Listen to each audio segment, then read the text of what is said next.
Dahil sa PNPA, nanumbalik ang dangal ng mga alagad ng batas. At dahil nga dito, dumarami ang nangangarap maging isang pulis. At yan ang pangarap na tinutupad ng PNPA. Pero ano nga bang pinagdadaanan ng isang PNPA cadet?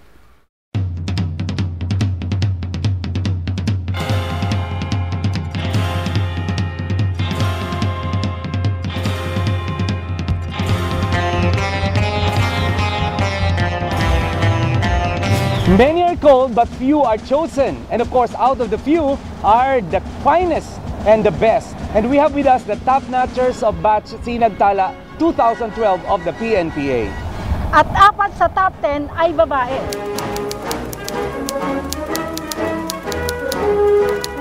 Through the effort na ginawa ng mga upper class namin, when they inculcate us na just follow, then magsusurvive din. And through and knowing my purpose here, yes, and my vision, my passion to pursue and be determined para ma-overcome ko yung mga challenges dito sa Academy sa Abna. So yun ang bumuhay sa'yo dito, yun ang and also, kung bakit ka yung nagsurvive. family ko, naging inspiration ko sila. Great.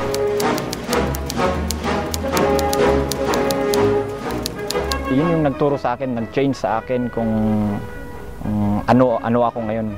Yun yung nag-change sa akin. I got disiplina sa sarili, yung natuto akong gumalaw ng mabilis, time management, and stability under pressure. Sa labas, kung maraming nagpe-pressure sa akin, hindi ko talaga nagagawa ng maayos yung trabaho ko. Pero in this academy, I learned and I trained myself to be stable. Kahit may mga upper class na nagpe-pressure sa'yo, marami kang trabaho na gagawin. But you still, you do your job as a cadet.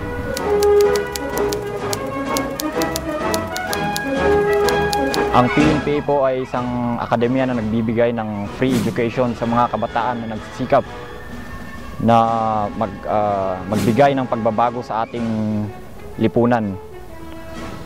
Sa lahat po ng kabataan sa buong Pilipinas, I encourage you all to apply at the Philippine National Police Academy po.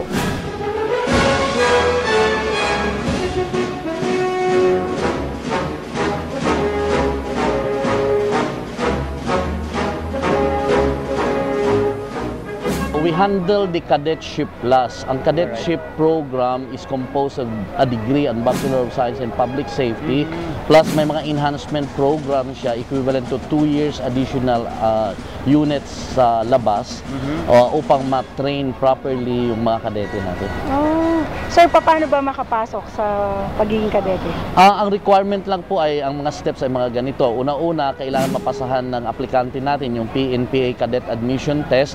Ito ay binibigay po natin tuwing last Sunday of October.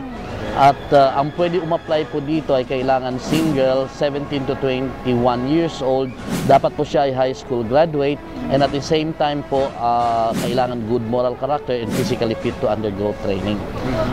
Aside from that, pagkatapos nila ng PNPA Cadet Admission Test, they have to pass the neuropsychiatric exams. Alright. And then after the neuropsychiatric exams, they have to undergo the medical, dental, and physical fitness test before they isasalang po sa final interview, from wherein we choose the 350 to 400 cadets who enter the academy every year.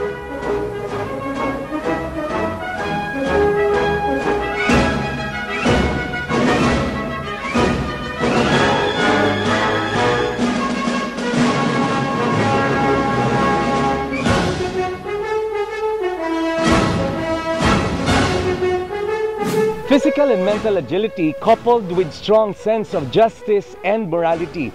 These are seeds that the PNPA hopes to plant and nurture in every PNPA cadet. At yan ang pula na yayabong tungo sa isang kabayanihan.